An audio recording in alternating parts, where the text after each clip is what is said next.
السلام علیکم ورحمۃ اللہ وبرکاتہ۔ الحمد للہ والصلاة والسلام علی رسول اللہ وعلی آلہ وصحبہ ومن والاه۔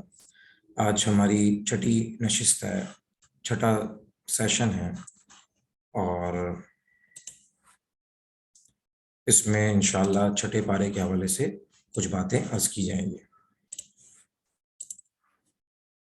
چھٹے پارے کے اندر پہلی چیز جو اللہ تبارک و تعالی بیان فرما رہے ہیں وہ یہ کہ لا يحب اللہ الجہر بالسوء من القول الا من ظلم وكان اللہ سمیعا علیما، کہ صحابہ کی جماعت وہ جماعت تھی کہ جو اس بات پہ بھی ڈرتے تھے کہ ہم اگر کسی نے ہم پر اگر ظلم کیا ہے اور ہم اس کی شکایت کسی سے کرتے ہیں تو یہ بھی کہیں زیادتی تو نہیں ہو جائے گی، یہ کہیں غیبت کے زمرے میں تو نہیں آئے گا۔ تو فرمایا کہ نہیں بھائی، ایسا نہیں ہے۔ لا يحب اللہ الجہر بالسوء من القول الا من ظلم، کہ اللہ پسند نہیں کرتے کہ کسی خراب بات کو، کسی غلط بات کو لوگوں کو بتایا جائے، کسی کا عیب لوگوں کو بتایا جائے، مگر وہ آدمی جس کے ساتھ ظلم ہوا ہو۔ آپ کے ساتھ اگر کسی نے ظلم کیا ہے اور آپ اس کے بارے میں لوگوں کو بتاتے ہیں کہ بھئی اس آدمی نے میرے پہ ظلم کیا ہے، تو اس میں کوئی گناہ کی بات نہیں ہے۔ آگے ایک اور بات اللہ تبارک و تعالیٰ فرماتے ہیں کہ یا ایھا الذین آمنوا یا اہل الکتاب لا تغلوا فی دینکم ولا تقولوا علی اللہ الا الحق۔ 171 کے اندر، اے اہل کتاب دین کے اندر غلو نہ کرو اور وہ بات نہ کرو، اللہ پر کوئی بات نہ باندھو مگر وہ بات جو ٹھیک ہو۔ انما المسیح عیسی ابن مریم رسول اللہ وکلمتہ القاها الی مریم وروح منہ۔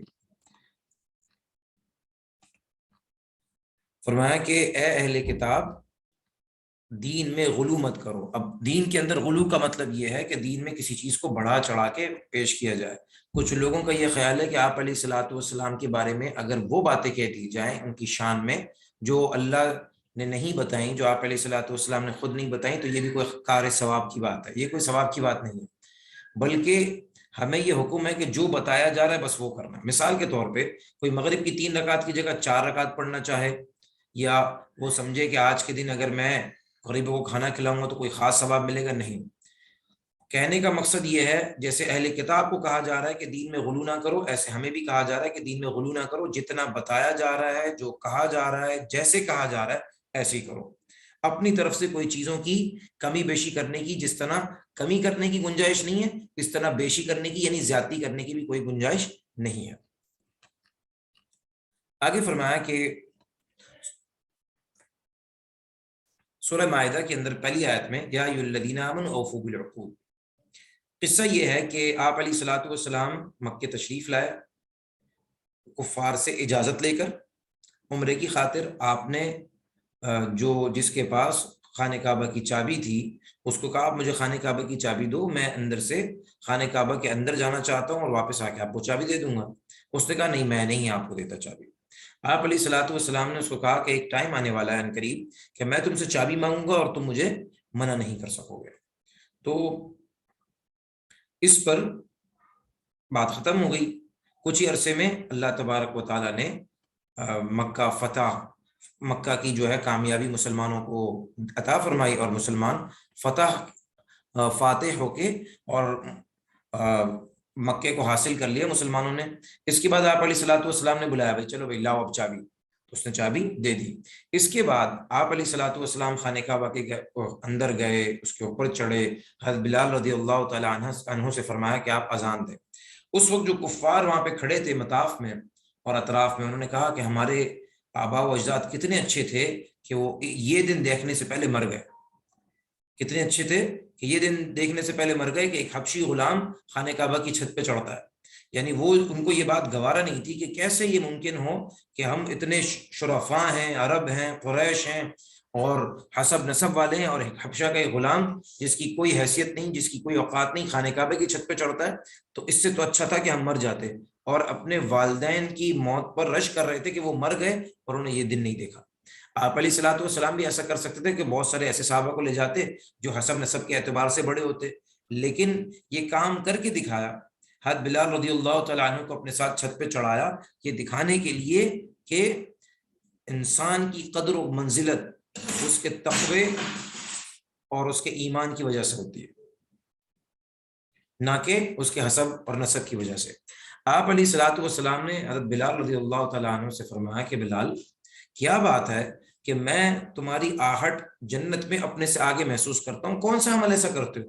حضرت بلال رضی اللہ تعالیٰ عنہ نے فرمایا کہ اللہ کے نبی، کوئی عمل تو کوئی خاص نہیں، البتہ ایک چھوٹا سا کام ہے کہ میں جب وضو، ایک تو باوضو رہتا ہوں، اور جب وضو کرتا ہوں تو تحیۃ الوضو پڑھتا ہوں، یعنی 2 رکعت وضو کی پڑھتا ہوں، بس یہ کام کرتا ہوں۔ قیامت والے دن تمام انسانوں میں جنت کے اندر سب سے پہلے آپ علیہ الصلوۃ والسلام اونٹنی پہ بیٹھ کے جنت میں داخل ہوں گے، اور اس کی نکیر حضرت بلال رضی اللہ تعالیٰ عنہ کے ہاتھ میں ہوگی۔ اس طرح جنت میں داخل ہوں گے آپ علیہ الصلوۃ والسلام کہ حضرت بلال رضی اللہ تعالیٰ عنہ آپ کے ساتھ ہوں گے۔ حضرت بلال رضی اللہ تعالیٰ عنہ حبشی غلام، سیاہ فام، ایک کالے، یعنی شکل کے اعتبار سے کالے، ہونٹ موٹے موٹے، اور حسب کے نصاب سے کوئی پتہ نہیں کہ جیسے عربوں کا جو حسب نسب اتنا لمبا لمبا پتہ ہوتا تھا، ایسا ان کا کوئی حسب نسب اتنا لمبا نہیں، کوئی شرفا نہیں جیسے اس زمانے میں سمجھے جاتے تھے۔ نہ مال ہے، نہ خاندان ہے، نہ خوبصورتی ہے، اور غلام کی حیثیت تو وہ ہوتی تھی کہ غلام اگر کسی بھی چیز کا مالک نہیں ہوتا تھا، جو چیز اگر کسی نے اس کو ہدیہ کی ہے، اس کا مالک اس کا آقا اور مولا ہوا کرتا تھا۔ اس قدر یہ آدمی کمزور تھے، مال کے اعتبار سے، شکل کے اعتبار سے، حسب کے حساب سے، خاندان کے حساب سے، ہر اعتبار سے۔ لیکن جب ایمان انہوں نے قبول کیا اور ایمان کی خاطر مشقتیں برداشت کی اور جمے رہے، تو اللہ تبارک و تعالیٰ نے کتنا انعام عطا فرمایا کہ قیامت والے دن سارے دنیا کے لوگ کھڑے ہوں گے، اور آپ علیہ الصلوۃ والسلام جنت میں داخل ہوں گے، اور ان کے ساتھ جو شخص داخل ہوگا جنت کے اندر وہ بلال رضی اللہ تعالیٰ عنہ۔ آگے فرمایا کہ وَلَا يَجْرِمَنَّكُمْ شَنَآنُ قَوْمٍ عَلَىٰ أَلَّا تَعْدِلُوا يَا أَيُّهَا الَّذِينَ آمَنُوا كُونُوا قَوَّامِينَ لِلَّهِ شُهَدَاءَ بِالْقِسْطِ وَلَا يَجْرِمَنَّكُمْ شَنَآنُ قَوْمٍ عَلَىٰ أَلَّا تَعْدِلُوا اعْدِلُوا أَقْرَبُ لِلتَّقْوَىٰ وَاتَّقُوا اللَّهَ إِنَّ اللَّهَ خَبِيرٌ بِمَا تَعْمَلُونَ۔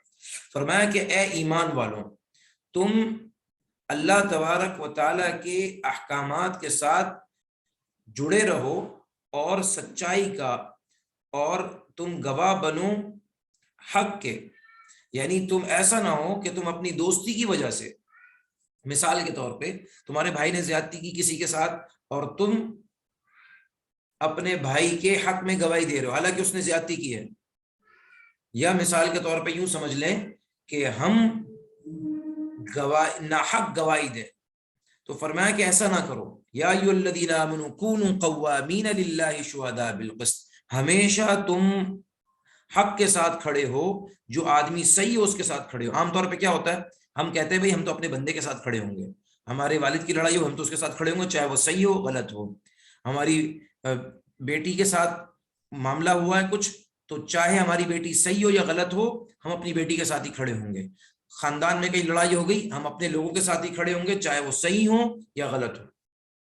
تو فرمایا یہ نہیں ہونا چاہیے۔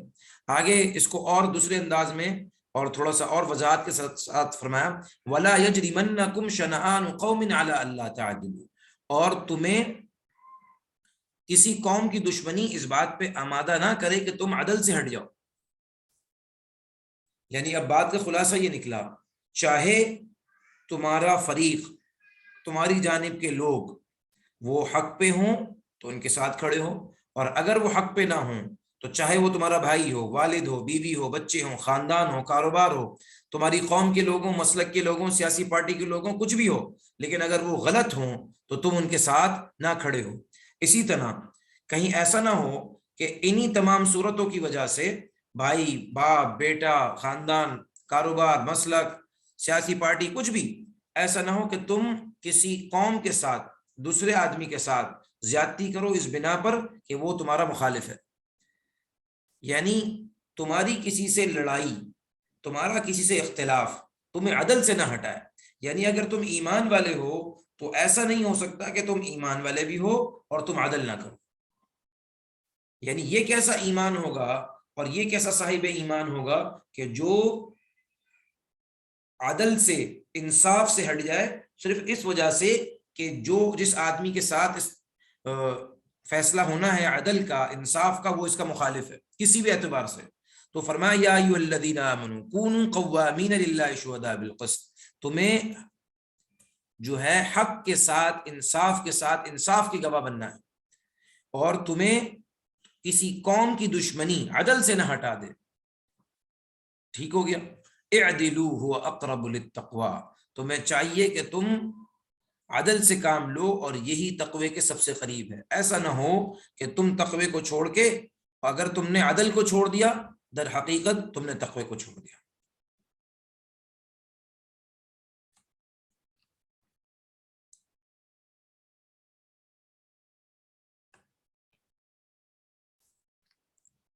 اب اللہ تبارک و تعالیٰ فرماتے ہیں وقالت الیہود والنصارى نحن ابناء اللہ واحباؤہ قل فلم یعذبکم بذنوبکم بل انتم بشر ممن خلق. یہود اور نصارہ کو یہ خوش فہمی تھی، وہ یہ کہتے تھے کہ ہم اللہ کے پسندیدہ ہیں. تو یہاں پر اللہ تبارک و تعالیٰ نے ان کا تذکرہ فرمایا وقالت الیہود والنصارى، یہودی اور نصرانی کہتے ہیں نحن ابناء اللہ، ہم اللہ کے بیٹے ہیں، واحباؤہ اور اس کے محبوب ہیں، ہم اللہ کے برگزیدہ ہیں، پسندیدہ ہیں، اور اللہ ہمیں چاہتا ہے. قل فلم یعذبکم بذنوبکم، تو آپ علیہ الصلوۃ والسلام سے فرمایا کہ آپ ذرا کہہ دیجئے، ان سے پوچھئے کہ اللہ نے پھر تمہیں عذاب کیوں دیا تمہارے گناہوں کی بدولت. بل انتم بشر ممن خلق، بلکہ تم اللہ کی مخلوق میں ایک عام بندے ہو. یہاں پر جس بات کا تذکرہ فرمایا جا رہا ہے، ایک تو یہود و نصارہ سے ایک بات کہی جا رہی ہے، وہ تو بات اپنی جگہ پہ ہے، ساتھ ساتھ ایک جو موضوع ہے وہ موضوع یہ ہے کہ ہمیں یہ بتایا جا رہا ہے کہ تم یہ نہ سمجھو کہ تمہارا کوئی اللہ سے کوئی خاص تعلق ہے، چاہے تم مسلمان ہو، یہودی ہو، نصرانی ہو، کچھ بھی ہو، تم گورے ہو، کالے ہو، عرب ہو، عجم ہو، چھوٹے ہو، بڑے ہو، مالدار ہو، غریب ہو، کسی ان تمام چیزوں میں سے کسی بھی چیز کی وجہ سے تم اللہ سے قریب نہیں ہو سکتے. یہ تمہاری فرمایا کہ اگر ایسا ہوتا کہ تم اللہ کے پسندیدہ ہوتے اور اللہ کے بیٹے ہوتے تو تمہیں اللہ عذاب کیوں دیتا؟ جب اللہ نے تمہیں عذاب دیا ہے اور تم بھی مانتے ہو کہ بنی اسرائیل پر بھی عذاب آیا، یہود پہ بھی عذاب آیا، نصرانیوں پر بھی عذاب آیا، جب عذاب آیا تو اس کا مطلب یہ ہے کہ تمہارا اللہ سے کوئی خاص رشتہ نہیں ہے. ہاں، اللہ سے رشتہ تمہارا کسی بھی انسان کا اس وقت ہوگا کہ جب وہ ایمان والا ہو، عمل صالح کرتا ہو اور آخرت کی کوشش کرتا ہو. ٹھیک ہے.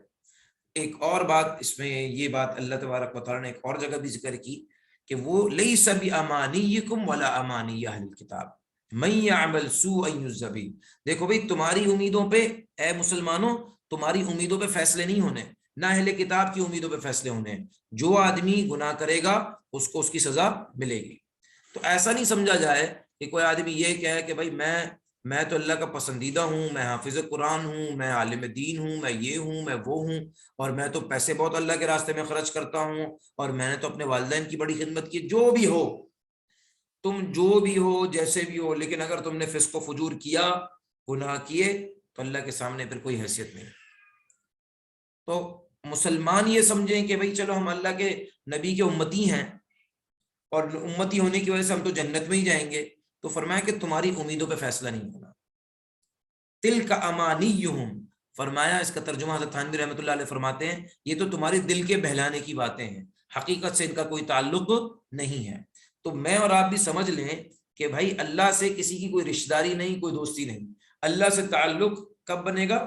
ومن اراد الاخرہ، جس آدمی نے آخرت کی تیاری کا ارادہ کیا، وسعی لها سعیہا، اور اس کے لیے محنت بھی کی. ایک خواہش ہے، خواہش تو جنت میں جانے کی سب کی ہوتی ہے. کون کہتا ہے کہ کسی کو جہنم میں جانا ہے؟ کسی کو بھی نہیں جانا، جنت میں سب کو جانا ہے، لیکن اس کے لیے کوئی کوشش نہیں کرتا. تو فرمایا کہ ومن اراد الاخرہ، جس نے آخرت کا ارادہ کیا کہ اپنی آخرت کو بہتر کرے، وسعی لها سعیہا، اور اس کے لیے کوشش بھی کی، وہو مؤمن، اور وہ ایمان والا بھی تھا. یعنی ایمان کی بھی ضرورت ہے، بنیادی طور پہ وہ شخص مسلمان ہو. دوسری چیز اس کی آخرت کا ارادہ بھی ہو اس کو ٹھیک کرنے کا. تیسری چیز اس پہ کوشش بھی کرے. فَأُولَٰئِكَ كَانَ سَعْيُهُمْ مَشْكُورًا، تو ایسے آدمی کی محنت کو سراہا جائے گا، اس کو اپریشیٹ کیا جائے گا، اس کو کہا جائے گا یعنی ماشاءاللہ بڑا اچھا کام کیا آپ نے. تو اس کے لیے محنت بھی چاہیے. یہاں پر اللہ تبارک و تعالی آیت نمبر 29 میں اور 28 میں، اور یہ قصہ شروع ہوتا ہے 27 سے، 27 28 29 30 31۔ اس میں اللہ تبارک و تعالی نے آدم علیہ الصلوۃ والسلام کے دو بیٹوں کا تذکرہ فرمایا۔ آدم علیہ الصلوۃ والسلام کے جو اولاد ہوتی تھی ان کی آپس میں شادیاں اس طرح ہوتی تھیں کہ جب بھی اولاد ہوئی ہمیشہ دو بچے پیدا ہوئے، جڑوا بچے پیدا ہوئے، ایک لڑکا ایک لڑکی، دوسری دفعہ بچے پیدا ہوئے پھر ایک لڑکا ایک لڑکی۔ اب پہلی دفعہ جو لڑکا لڑکی پیدا ہوئے ہیں وہ دوسری دفعہ لڑکا لڑکی پیدا ہونے والوں سے آپس میں شادی ان کی ہو جاتی تھی، کیونکہ نسل بڑھانی تھی نا۔ کیسے بڑھتی نسل؟ کیونکہ آدم علیہ الصلوۃ والسلام کے علاوہ تو کوئی شخص تھا نہیں جس کی شادی ہوئی ہو اور اس کے بچے ہوئے ہوں جس کی آدم علیہ الصلوۃ والسلام سے شادی ہو جائے۔ بہرحال اللہ کا یہ حکم تھا، ہمیشہ جب اولاد ہوتی جڑوا بچے پیدا ہوتے، دوسری دفعہ بچے جڑوا پیدا ہوتے، اور ہمیشہ جب جڑوا پیدا ہوتے ایک لڑکا ایک لڑکی تو ان کی آپس میں شادیاں ہو جاتی ہیں۔ تو آدم علیہ الصلوۃ والسلام کے اس طرح 2 مرتبہ بچے پیدا ہوئے اور اس طرح کئی مرتبہ پیدا ہوئے۔ تو اس میں 2 بیٹے تھے، ایک بیٹا ایک دفعہ ہوا تھا، دوسرا بیٹا دوسری دفعہ ہوا تھا۔ ایک کا نام تھا قابیل اور ایک کا نام تھا حابیل۔ تو قابیل نے کہا کہ بھائی جو میری حقیقی بہن ہے وہ زیادہ خوبصورت ہے تو میں اس سے شادی کرنا چاہتا ہوں، اور یہ تو حابیل کے حصے میں آ رہی ہے، اور حابیل کی جو حقیقی بہن ہے وہ خوبصورتی میں تھوڑی کم ہے، تو میں تو اپنی بہن سے شادی کرنا چاہتا ہوں، اس بہن سے جو میرے ساتھ پیدا ہوئی ہے۔ آدم علیہ الصلوۃ والسلام نے کہا بھائی یہ نہیں ہو سکتا، اب تمہارے پاس کوئی چوائس نہیں ہے، تمہیں حابیل کی جو بہن ہے اسی سے شادی کرنی ہوگی، تمہاری جو ساتھ جو پیدا ہوئی ہے ظاہر سی بات ہے تم اس سے شادی نہیں کر سکتے۔ ایک بات تو یہ ہوئی، تو اس کو اس پہ جیلیسی ہوئی، جلن ہوئی کہ بھائی یہ کیا بات ہوئی، میرے حصے میں کم خوبصورت بہن کم خوبصورت آ رہی ہے عورت، اور اس کے حصے میں زیادہ خوبصورت آ رہی ہے۔ دوسرا یہ کہ ان سے کہا گیا کہ آپ اللہ کے لیے قربانی کریں۔ اب قربانی کا طریقہ یہ ہوتا تھا کہ اس زمانے میں جو چیز اللہ کے راستے میں صدقہ کرنی ہوتی تھی، چاہے وہ جانور ہو یا اناج ہو، اس کو کھلی فضا میں رکھ دیا جاتا تھا۔ تو جس کی قربانی قبول ہوتی تو اللہ تبارک و تعالیٰ کی طرف سے آگ آسمان سے اترتی اور اس چیز کو، چاہے وہ اناج ہو جانور ہو، اس کو جلا دیتی، اور اس سے پتہ چل جاتا کہ اس آدمی کی قربانی قبول ہو گئی ہے۔ اب حابیل نے بھی قربانی کی، قابیل نے بھی کی، حابیل کی قربانی قبول ہو گئی، قابیل کی نہیں ہوئی۔ اب یہ 2 باتیں ہو گئی، پہلے اس کے حصے میں جو لڑکی آ رہی تھی وہ اس سے ناخوش تھا، پھر اس کی قربانی بھی قبول نہیں ہوئی۔ اس نے کہا لأقتلنک، میں تمہیں قتل کروں گا، کہ میری قربانی کیوں قبول نہیں ہوئی اور میرے حصے میں لڑکی خوبصورت کیوں نہیں آ رہی۔ تو اس نے، اور اب اس غصے میں آ کے اس نے کہا اپنے بھائی سے کہ میں تمہیں قتل کروں گا، ایسا کیوں ہو رہا ہے میرے ساتھ۔ تو بھائی نے جواب دیا انما یتقبل اللہ من المتقین، دیکھو بھائی قربانی اللہ متقی لوگوں کی قبول کرتا ہے، تم اللہ سے ڈرو تو تمہاری بھی قبول ہو جائے گی۔ اور آگے کہا لئن بسطت الی یدک لتقتلنی ما انا بباسط یدی الیک لیقتلک انی اخاف اللہ رب العالمین، اگر تم نے ہاتھ آگے بڑھایا، کوشش کی مجھے قتل کرنے کی، تو میں اپنا ہاتھ تمہیں قتل کرنے کے لیے نہیں بڑھاؤں گا، میں تو اللہ سے ڈرتا ہوں۔ انی اريد ان تبوء باسمی واسمک فتکون من اصحاب النار، میں چاہتا ہوں کہ یہ گناہ جو ہے، میرا گناہ بھی تمہارے سر پہ آئے اور تمہارا گناہ بھی تمہارے سر پہ آئے، میں یہ گناہ، یہ قتل کے گناہ کے بوجھ کو اپنے سر پہ نہیں لینا چاہتا۔ اگر تم یہ گناہ کرنے پر آمادہ ہو تو کرو، اور اس سے تو تم جہنم کے اندر جاؤ گے، اور یہی ظلم کرنے والوں کا بدلہ ہے۔ یعنی ایک طریقے سے اس کو سمجھانے کی کوشش بھی کی، دیکھو بھائی میں تمہارا بھائی ہوں، اگر تم قتل کرنے کا ارادہ بھی کرتے ہو نا، تم مجھے بتا بھی چکے ہو، پھر بھی میں تمہیں قتل نہیں کر رہا۔ فطوعت له نفسه، اس کے نفس نے اس کو یہ کام دکھایا کہ اچھا ہے کہ تم اس کو قتل کر دو، اس سے جان چھوڑ جائے گی، شاید تمہیں جس عورت سے شادی کرنا چاہتے ہو اس سے شادی بھی ہو جائے، اور تمہارا جو بغض ہے، عداوت ہے، وہ بھی کچھ ٹھنڈی ہو جائے کہ مر جائے گا۔ اس نے اپنے بھائی کو قتل کر دیا۔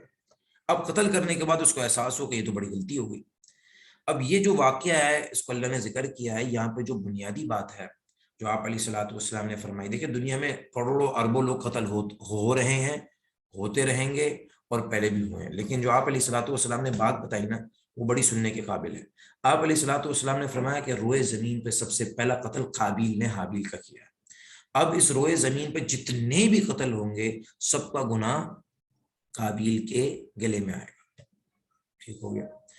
یہاں پر جو نقطہ ہے وہ یہ سمجھنے کا یہ ہے کہ دیکھیں اگر حابیل قتل کر دیتا تو جتنے لوگ قتل ہوں گے اس کا گناہ حابیل کے گلے میں آتا، لیکن قابیل نے چونکہ قتل کیا تو سارا گناہ اب قابیل کے گلے میں آئے گا۔ نہ حابیل زندہ ہے نہ قابیل زندہ ہے، دونوں کو مرے ہوئے ہزاروں لاکھوں کتنے سال ہو گئے اللہ بہتر جانتا ہے۔ اب نقطہ یہاں پہ یہ ہے کہ کسی گناہ کی، آپ علیہ الصلوۃ والسلام نے فرمایا کسی گناہ کی بنیاد اگر کوئی شخص رکھتا ہے تو اس کو اپنا گناہ بھی ملتا ہے، اور بعد میں آنے والے جتنے لوگ گناہ کرتے ہیں اس سب کا گناہ اس آدمی کے نام اعمال میں جاتا ہے۔ اسی طرح اگر کوئی آدمی نیک عمل کرتا ہے اور اس کو دیکھا دیکھی لوگ نیک عمل کرتے ہیں، تو جتنے لوگ اس کو دیکھ کے نیک عمل کریں گے سب کا ثواب اس شخص کو ملے گا۔ اب میرے اور آپ کے لیے جو کرنے کی بات ہے وہ یہ کہ کوئی بھی غلط کام کی بنیاد ہماری ہاتھ سے نہ پڑے، یا کوئی بھی کام میں اور آپ ایسا نہ کریں کہ ہمیں دیکھ کے آگے لوگ گناہ کریں اور ان جو ہمیں دیکھ کے کریں گے اور اس کا گناہ ہمیں ملے، ایسا کوئی معاملہ نہیں ہونا چاہیے۔ مثال کے طور پہ چھوٹے بچے ہیں، آپ نے ان کے سامنے ٹی وی چلا دیا، فلموں پہ ان کو لگا دیا، اب وہ بچوں کی فلموں کی عادت ہو گئی، انہوں نے اپنے بچوں کی لگائی، انہوں نے اپنے بچوں کی لگائی، انہوں نے اپنے بچوں کی لگائی، سلسلہ جب تک چلتا رہے گا ہم اس دنیا سے چلے جائیں گے، ہمیں گناہ ملتا رہے گا۔ چھوٹے بچوں کو گانوں پہ لگا دیا، یا کسی بھی گناہ پر ہم اگر اپنی اولاد کو لگاتے ہیں اور ان کی عادت میں، وہ طبیعت میں وہ چیز بن جاتی ہے اور اس سے وہ آگے چلتی ہے، اور ان کو جتنے لوگ دیکھ کے وہ گناہ کریں گے سارا گناہ مجھے اور آپ کو ملے گا۔ تو کہنے کا جو مقصد ہے وہ یہ کہ ہم کوئی ایسا کام کریں کہ ہمیں دیکھ کے لوگ اچھا کام کریں، اور اگر ایسا نہیں کر سکتے تو کم سے کم گناہ جاریہ، یعنی کوئی ایسا گناہ نہ کریں کہ ہمیں دیکھ کے یا ہمارے لگائے ہوئے کوئی گناہ کے پودے کو دیکھ کر لوگ آگے اس سے فائدہ اٹھائیں اور گناہ کریں، جس سے ان کو بھی گناہ ملے اور ہمیں بھی گناہ ملے۔ تو یہ نقطہ ہے، اس کو سمجھنے کی ضرورت ہے کہ کوئی بھی گناہ کی بنیاد ہماری طرف سے نہ پڑی ہو۔ یہی کچھ باتیں عرض کرنی تھی، وقت ہمارا مکمل ہوا۔ اللہ تبارک و تعالیٰ سے دعا ہے جو کچھ کہا گیا سنا گیا اس پر عمل کرنے کی توفیق نصیب فرمائے۔ وآخر دعوانا ان الحمد للہ رب العالمین۔